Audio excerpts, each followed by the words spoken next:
ABC Actu. ABC Actu, c'est l'essentiel de l'information. ABC Actu, c'est la politique, l'économie, le social, la culture, la religion, la science, la technologie, le développement et les divers. ABC Actu, l'essentiel de l'information pour vous, FM Prêt.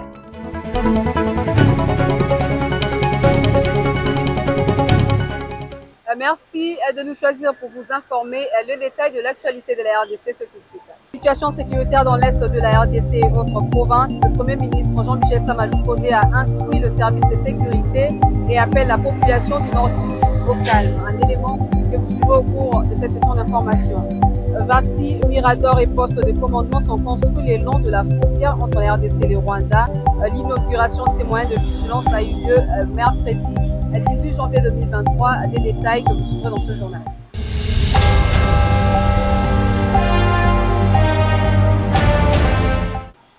Bonsoir et bienvenue à tous.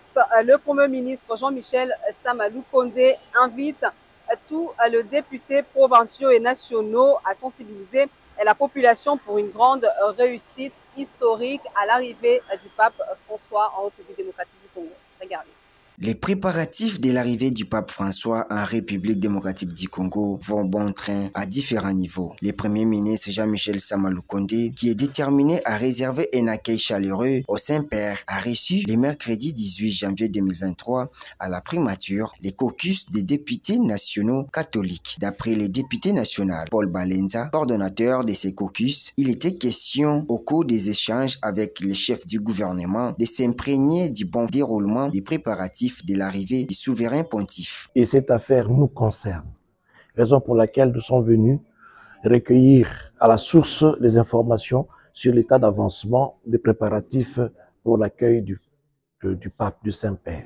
Les questions liées au patrimoine de l'Église catholique ont été abordées au cours de cette audience. Le point concernant la spoliation. Aujourd'hui, il y a plein de gens, de prédateurs, qui spolient les terrains de notre Église. Raison pour laquelle nous avons parlé au Premier ministre afin qu'il puisse peser de son poids pour arrêter cette histoire. L'Église n'est pas un champ où les gens peuvent venir facilement comme ça s'accaparer le patrimoine de l'Église. Nous avons aussi émis le vœu de la réhabilitation des sites de nos bienheureux Bakanja et Annualité. Il nous a écoutés et il nous a répondu positivement. Pour rappel, le pape catholique François sera en République démocratique du Congo du 31 janvier au 3 février prochain.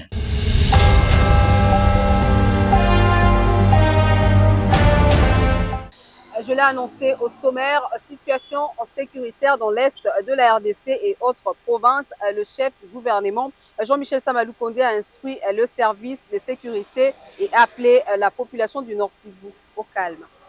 La situation sécuritaire à travers les territoires nationaux et particulièrement dans les zones à conflit et où sévit l'activisme des groupes armés et des terroristes du M23 soutenus par les Rwandais a été passée en revue le mercredi 18 janvier 2023 au cours de la réunion hebdomadaire de sécurité qu'a présidé le Premier ministre Jean-Michel Sama Lukonde sur instruction du président de la République Félix Antoine Tshisekedi Tshilombo. Quelques membres du gouvernement et les officiers supérieurs de l'armée et de la police y ont pris part. Selon les porte-parole du gouvernement, cette première réunion de l'année a permis de faire les points de la situation sécuritaire, notamment l'attentat de Kassindi, l'activisme du M23 à Rutshuru, les conflits interethniques à Djougou et la situation dans les Grands Bandundu. En tout cas, aborder la recrudescence du conflit entre Emma et Lendu à Djougou. Il y a eu une insistance qui a été faite sur la situation humanitaire et sur l'urgence d'agir. Spécialement pour ce qui concerne l'attentat de Kassindi, l'armée nous a informé des mesures de sécurité qui ont été prises, notamment pour assurer les fouilles, les contrôles, pour éviter, pour prévenir ces types d'attentats. Nous espérons continuer la sensibilisation à ce niveau-là pour que les populations adoptent des comportements qui permettent de dénoncer ces activistes chaque fois qu'il y a des mouvements suspects Et par rapport à ce qui s'est tenu ce matin à Goma, donc des manifestations qui ont été annoncées contre la force régionale, c'est un appel au calme que nous lançons à nos populations. Nous comprenons évidemment les frustrations, les colères accumulées depuis l'activisme du M23, mais le gouvernement est engagé sur différents fronts pour régler et qu'il faudrait éviter de faire le jeu de l'ennemi parce que dans ces types de manifestations, parfois, il peut y avoir des infiltrations qui peuvent conduire à des situations qui peuvent conduire à des drames. Ainsi, le gouvernement congolais que dirige Jean-Michel Samalukonde est déterminé à en finir avec les groupes rebelles qui sèment terreur et désolation dans la partie est du pays.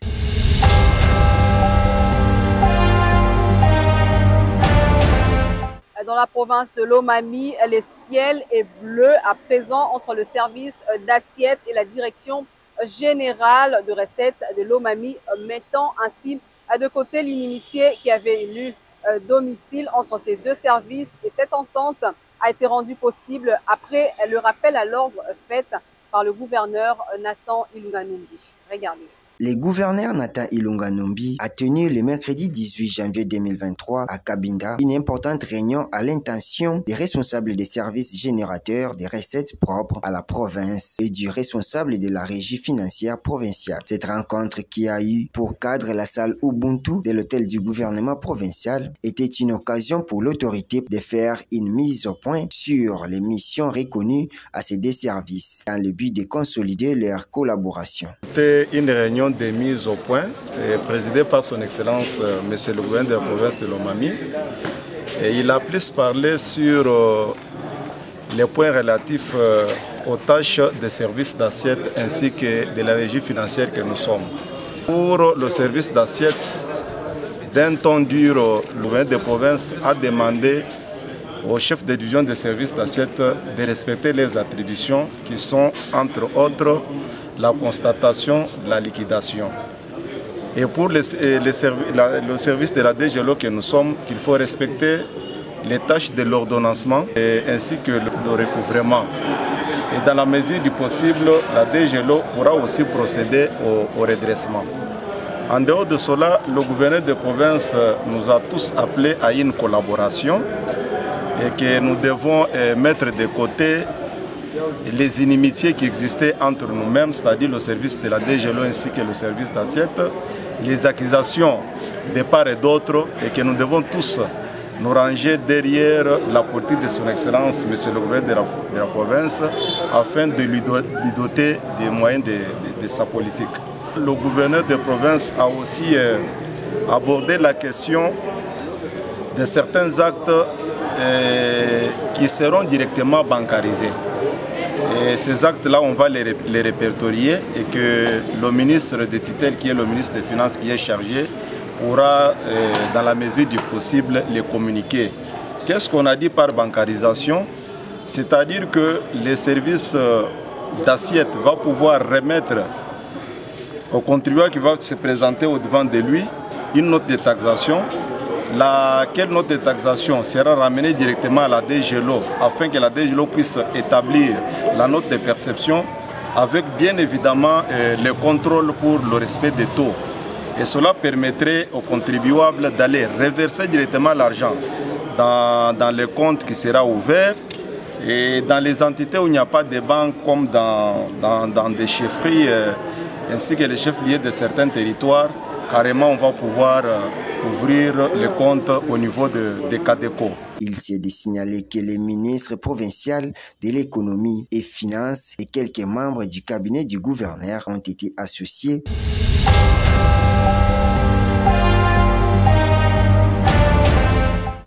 Direction la province du Nord Kivu, 26 miradors et postes de commandement ont été construits le long de la frontière entre la RDC et le Rwanda. À l'inauguration de ces moyens de vigilance a eu lieu le mercredi 18 janvier 2023.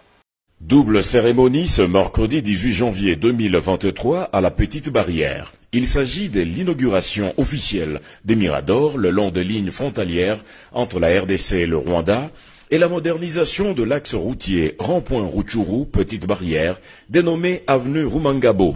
La cérémonie a été présidée par le chef de l'exécutif provincial du Nord Kivu. Il s'agit de 26 miradors, ces tours de garde construites en cette période pendant laquelle la RDC est victime d'une agression par le Rwanda sous le label du M23. Des 4 postes de police et 4 blocs de toilettes ainsi que la modernisation de l'axe routier rond-point Rutshuru, Petite Barrière, construit en pavé sur financement propre du gouvernement provincial du Nord Kivu.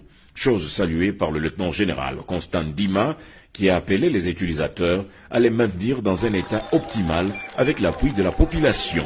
Je suis d'autant plus heureux que ces projets futurants s'inscrivent parfaitement dans la vision de son Excellence Félix Antoine Tshisekedi, président de la République, chef de l'État, commandant suprême des forces armées et de la police nationale congolaise. Celle de moderniser notre outil de défense afin de les hisser à la hauteur de la complexité croissante des menaces sécuritaires. Le gouverneur a demandé aux autorités locales de veiller quotidiennement à ces ouvrages et surtout que cette avenue ne redevienne une poubelle à cause de marchés pirates. Il faut dire que les travaux ont été exécutés par 2 entreprises sélectionnées, à savoir Net et Biscar SARL, qui ont travaillé durant 10 mois pour parvenir à cette modernisation. Leur souhait est de voir le projet s'étendre vers d'autres villes frontalières pour la conservation de nos limites. Peu après, le gouverneur militaire a procédé à la coupure des rubans symboliques, question de raviver le sentiment patriotique qui doit caractériser chacun de nous et travailler au développement du pays pour qu'il devienne meilleur. C'est par une visite de Mirador que la cérémonie a été bouclée avec l'autorisation officielle de la mise en service de ces ouvrages.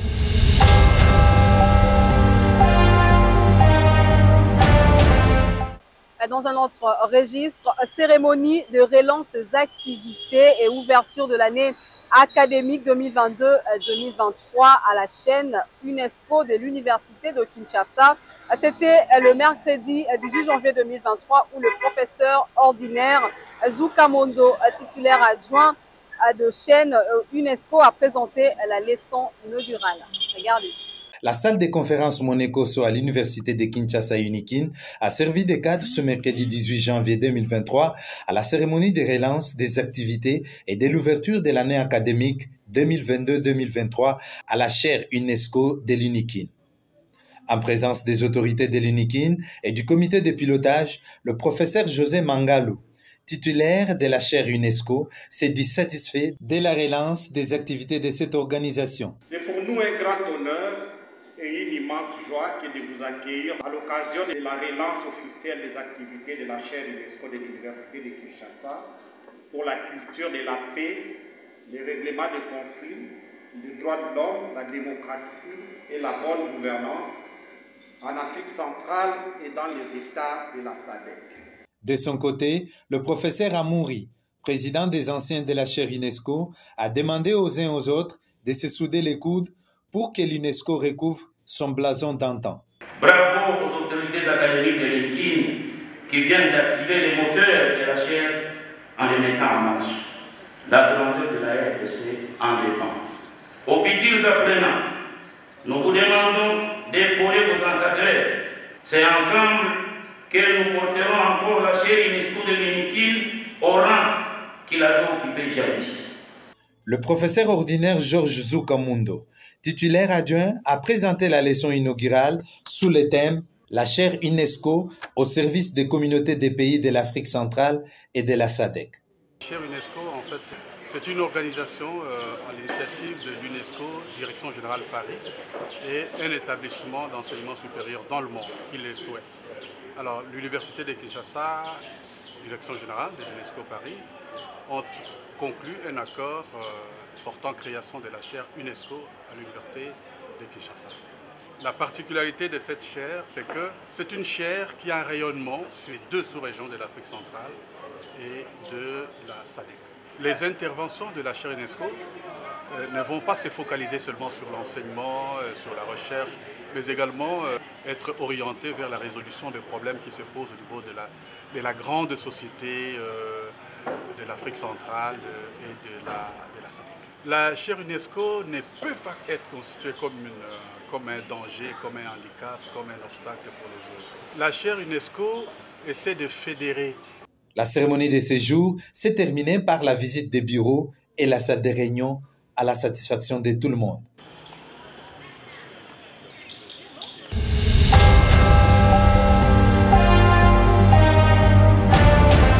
Et dans les registres sport, les léopards A' de la République démocratique du Congo ont été accrochés pour la deuxième fois de suite au CHAN Algérie 2022 en match de la deuxième journée.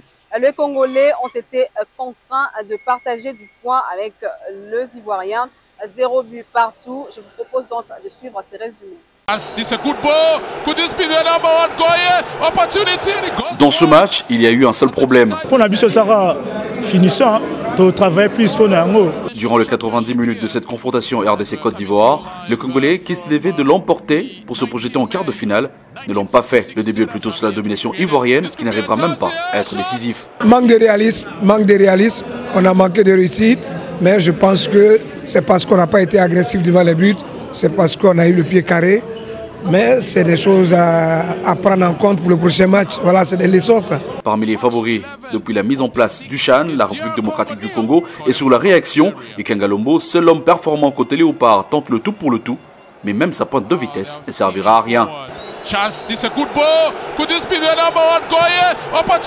Ils sont frileux. Ouais, ils sont frileux. L'entrée à la matière est tellement difficile. Monté en seconde partie, Eli Pandou manquera l'occasion de permettre à la RDC d'être au devant de la scène. En précision, mauvaise appréciation des joueurs, balles et passes manquant de puissance que défend Otis Ngoma-Kondi. Si on ne sont pas prêts parce qu'on ne s'est pas bien préparé. Et pour le match contre le Sénégal, en 2015, ceux qui battent ses souvenirs, les gars qui ont 3 points dans la phase de quart de finale. Mais on a vu qu'ils allaient apparaître parce que eux dans le ballon qui était tous à la toujours après, tous à la déterminer pour tout ça toujours mais fort auto c'est le surtout multiplier encore match à Sénégal on a dit que tu as l'avantage tu espérer la victoire c'est ça rien que moi on ça vaut rien que victoire parce que surtout c'est là tout ça la souni les la moins passe pour Nabiso.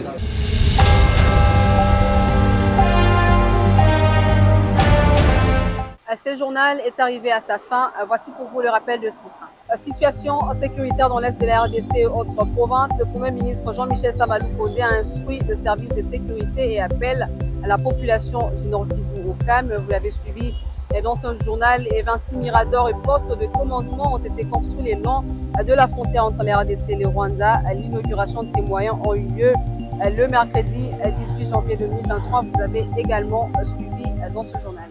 Ainsi s'achève cette page informative. Merci à tous de nous avoir suivis.